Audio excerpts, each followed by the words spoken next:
ఏది పడితే అది ముఖ్యమంత్రి నోట్లోంచి రాగానే అవేం భగవద్గీత అయిపోదు, అందులోకి వచ్చేటి అని శ్లోకాలు అయిపోవు. ఆయన మాట్లాడే దానిలో కూడా సరుకు ఉందా, సబ్జెక్ట్ ఉందా, లేదా అంతా బబరాజమానం భజగోవిందమా అడగాలి కదా. మనం కూడా అక్కడ కూర్చున్న వాళ్ళం ఎదురుగా జర్నలిస్టులుగా డెఫినెట్గా ఆయన నిలదీయాలి. అది కేంద్ర ప్రభుత్వ ప్రాజెక్టు కదా సార్, నువ్వు ఎందుకు పిచ్చి పిచ్చిగా మాట్లాడుతున్నావు అని ఒక్కరన్నా అడగాలి కదా. అయితే ఇంకా ఆశ్చర్యం, ఇంకా చాలా ఆయన మాట్లాడుతూ ఉంటే డ్రై పోర్టు కూడా కేంద్ర రాష్ట్ర ప్రభుత్వాల సంయుక్త ఆధ్వర్యంలో చేసేది, దానికి కూడా కేంద్ర ప్రభుత్వం అనుమతి ఇవ్వాలి. వాళ్ళతో సహకరించి, ఎందుకంటే మనకు ల్యాండ్ లాక్ స్టేట్, మనకు సముద్ర తీరం లేదు కాబట్టి డ్రై పోర్ట్ అనేది ప్రతిపాదన మనం తీసుకొచ్చినాం. దానికి కూడా కేంద్ర ప్రభుత్వంతో ఇంకా సంప్రదింపులు చేస్తూనే ఉన్నాం. ఎవరికి ఏమి ఇవ్వలేదు, అది కూడా ఇవ్వంది ఇచ్చినట్టుగా చూపెట్టినాడు. ఇంకా విచిత్రం, ఇక సారు ఇదివరకు కూడా లక్ష్మయ్య సార్ కూడా ఐటీ మినిస్టర్గా పనిచేసినారు, వారికి తెలుసు. పాపం చిట్టినాయుడికి ఏమో తెలియదు, ఎవడని చెప్తుంటాడా అంటే వినడు, అదో పెద్ద బాధ. ఆయన ఎంత మూర్ఖుడు అంటే, మేము కేసీఆర్ గారి ప్రభుత్వంలో రెండు దఫాలుగా మైక్రోసాఫ్ట్ నుంచి 31,000 కోట్ల పెట్టుబడులు డేటా సెంటర్ రంగంలో తీసుకొచ్చాం. ఒకటి ఫిబ్రవరి 2022లో 15,000 కోట్ల పెట్టుబడి, జనవరి 2023 సంవత్సరంలో 16,000 కోట్ల పెట్టుబడి. ఇవి రెండు కూడా నేను మీకు ప్రెస్ కటింగ్లు ఇస్తాను, చూసుకోండి.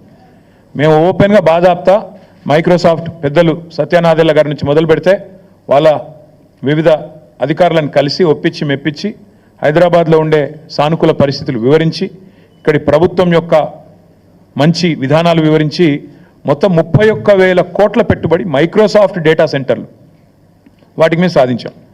ఈ ముఖ్యమంత్రి గారి పరిజ్ఞానం ఎంత అంటే, వీటిని నిన్న ఆయన విడుదల చేసిన దానిలో మైక్రోసాఫ్ట్ డేటా సెంటర్లను ఆయన ఏం విడుదల చేసిండు నిన్న లిస్టులో?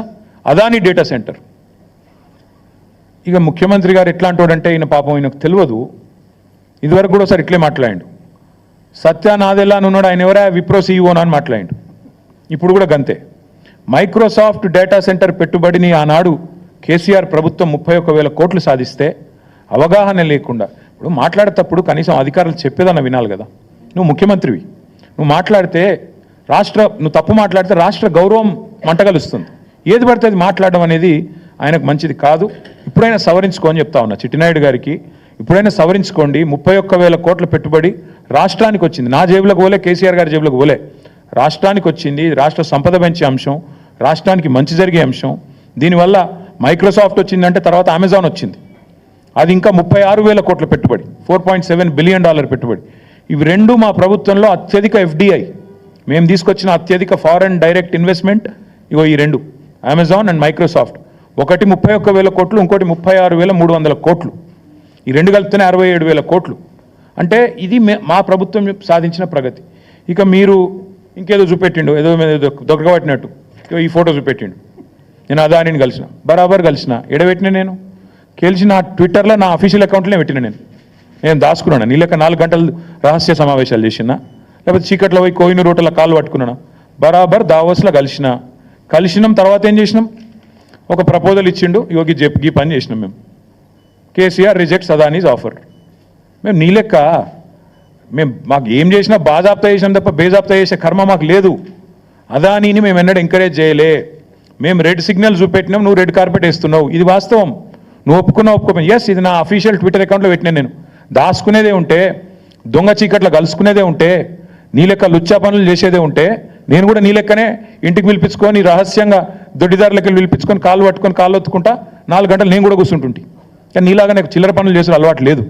నువ్వు తిట్టున్నావు, నువ్వు నాకేం ఫరకూడదు. తిడుతున్నావు, ఇక తెల్లారు లేస్తే సైకో, నేను సైకోనట. మరి నువ్వేంది సాడిస్టువా?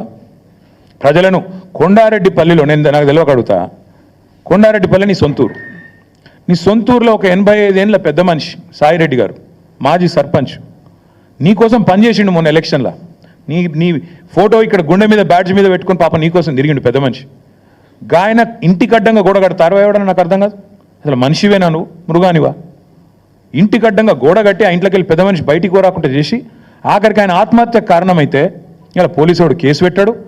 ఆయన బాడీ తీసుకుపోతాను కూడా ఇరుకు సందులోకి వెళ్ళి తీసుకుపోతాను. ఇంతకంటే హీనమైన పని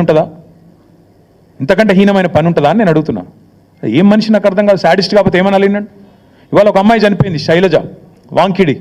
ఆ అమ్మాయి అంత్యక్రియలకు మా కోవాలక్ష్మి గారు, ఆమెకు గిరిజన బిడ్డ, ఆదివాసీ బిడ్డ, ఆమె పోతానంటే నీకేం నచ్చిందా? నాకు అర్థం కాదు. ఇంట్లో హౌస్ అరెస్ట్ చేస్తావా? మా అనిల్ జాదవ్ను అరెస్టు, మా ఖానాపూర్ ఇన్ఛార్జ్ జాన్సన్ అరెస్టు. ఇదేనా ప్రజాపాలన? ఇదేనా ఇందిరమ్మ పాలన? ఎమర్జెన్సీ రోజులను తలపించే విధంగా ఇంటర్నెట్ షట్ డౌను, లగచర్లలో ఇంటర్నెట్ షట్ డౌన్, అక్కడ పోయి అర్ధరాత్రి పోయి బందిపోట్ల మీద దాడి చేసినట్టు నీ సొంత నియోజకవర్గంలో దాడులు. ఇందుకేనా నీ పరిపాలన? ఇంకా సిగ్గుమాలిన పని. నేను చెప్పిన మహబాద్లో 1 year కావస్తోంది. ఈ ముఖ్యమంత్రి ఎవరి కోసం పనిచేస్తున్నాడు? అదానీ కోసం, అల్లుని కోసం, అన్న కోసం, బావమరిదికి అమృతం కోసం. ఇది ఈయన స్థూలంగా చెప్పాలంటే 1 year పరిపాలన. అదానీ కోసం, అల్లుడి కోసం, అల్లుడి మ్యాక్స్ బిఎన్ ఫార్మా కోసం, అన్న కోసం, జగదీష్ అన్న కోసం, తిరుపతి అన్న కోసం, బావమరిది సృజన్ రెడ్డికి అమృతం పంచడం కోసం. దానికి తప్ప నువ్వు పీకిందేంది సంవత్సరం? నేను అడుగుతున్నా. నువ్వు సాడిస్టు సన్నాసి నేను అనలేకనా? నాకు నోరు లేదా? నేను ఇంకొక మాట కూడా అడుగుతా ఉన్నా. అదానీని నువ్వేదో పెద్ద గొప్ప పని చేసినట్టు నిన్న నాకైతే ఒక డౌట్ వస్తుంది బాస్, మీరు చెప్పాలా మరి. నేను ఎప్పుడు చెక్ ఇచ్చిండు అదానీని చూసుకున్నా. 14 పోయిన నెల అక్టోబర్ అనుకుంటా, అక్టోబర్ నాడు చెక్ ఇచ్చిండట. ఎవరు? అదాని గారి. నాకు ఈయన నిన్న చెప్తుండు గర్వంగా, మేము ఆ చెక్కును క్యాషే చేయలే.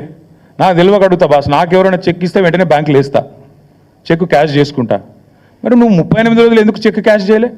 అయితే వానికి ఇచ్చే ఉద్దేశం అన్నా లేకపోవాలి, నీకు దాన్ని క్యాష్ చేసే ఉద్దేశం అన్నా లేకపోవాలి. లేకపోతే దాని చెక్ చూపెట్టి వెనకెళ్ళి పైసలైనా దొబ్బిండాలా కుల్లా. ఇక ఇంతకంటే ఇక దాచితందుకు ఏం లేదు. ఇప్పుడు పోస్ట్ డేటెడ్ చెక్కులు మనం విన్నాం, కానీ ఇది ఎక్కడిది విచిత్రం? ఇది అక్టోబర్ 14 చెక్ ఇస్తాడట. ఈయన నిన్న మేము 38 రోజుల పాటు మేము క్యాషే చేయలే. మరి ఏం చేస్తున్నావు? ఇంకొకటి అడుగుతున్నా నేను, అసలు అదానీ దొంగానికి నిన్న తెలిసిన అది మొన్న మహారాష్ట్రలో ఏం మాట్లాడినావు? నిన్నగాక మనం వీడియో చూపెట్టమంటే చూపెడతాం మీకు. ఇప్పుడు మీరు కూడా చూసి ఉంటారని చూపెడతలేను. ఒక గజ దొంగ గుజరాత్కి వెళ్ళొచ్చి ధారావి ల్యాండ్ ఎత్తుకపోతుండు, అక్కడ మాట్లాడతావు. ఇక్కడికి వచ్చేమో మళ్ళీ నిన్న సుధపూస లెక్క కూర్చొని నిన్ననే తెలిసింది నాకు దొంగ అని, రాహుల్ గాంధీ నెత్తిమికెళ్ళి 2 చంపంగానే తెలిసింది, ఇదివరకు తెలియదు అన్నట్టు మళ్ళీ యాక్టింగ్ లేంది, స్వాతి ముత్యం యాక్టింగ్లు. నేను అనేది అదే, మొన్న గజ దొంగ అయినోడు నేను ఇక్కడ రాగానే సత్యపూస అయిందా? మొన్న మహారాష్ట్రలోనేమో గజ దొంగ అంటివి, ఇక్కడికి వచ్చేమో మేము ఇవాళ ఒక్కటే అడుగుతున్నాం. సరే 100 కోట్లు ఆయన ఇయ్యలే, నువ్వు తీసుకోలేదు, షో చేసిన, ఇద్దరు కలిసి డ్రామా చేసిన అర్థమవుతుంది. ఆ చెక్కు ఇయ్యలేదు, ఈయన వేయలేదు, అది క్యాష్ కాలేదు, నువ్వు వెనకకి ఇచ్చిందే లేదు. ఇక రెండోది 12,400 కోట్లు అన్న నువ్వు ఇచ్చిన లిస్టే. పంప్డ్ స్టోరేజ్ యూనిట్ అట. అది తెలంగాణలో పంప్డ్ స్టోరేజ్ పాలసీ ఉందా అండి? పంప్డ్ స్టోరేజ్ అంటే తెలంగాణలో పాలసీ ఉందా? మరి ప్రపోజల్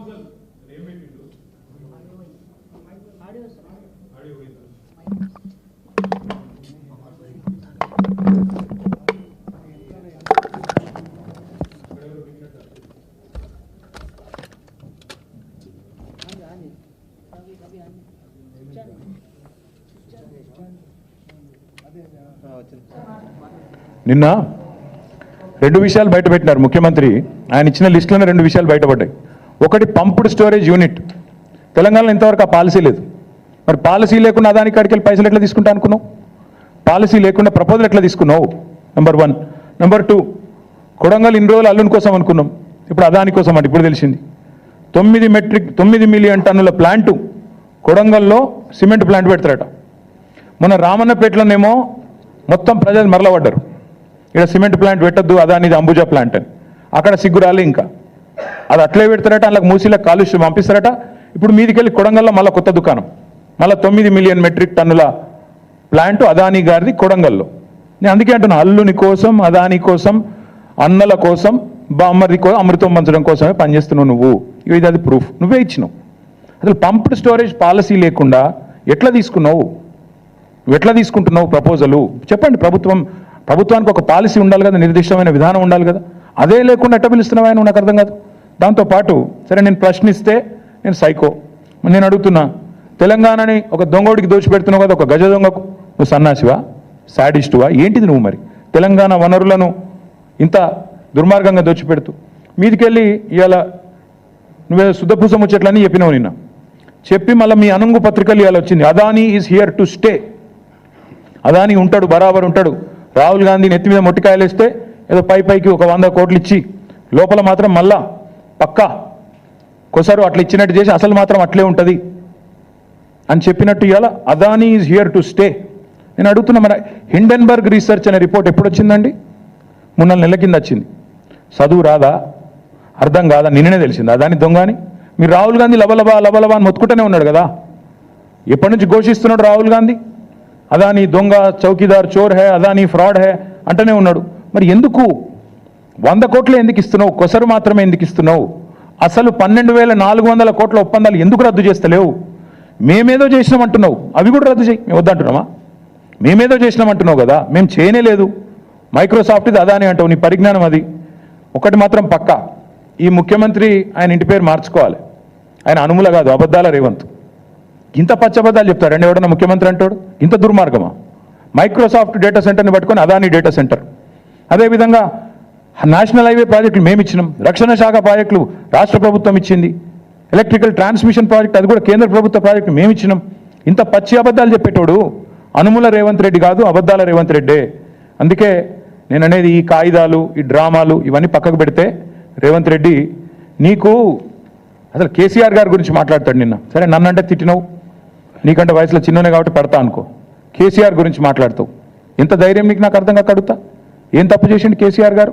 అవుట్ రైట్గా అదానీ ఆఫర్ను రిజెక్ట్ చేయడమే కేసీఆర్ చేసిన తప్ప. KCR rejects Adanis offer.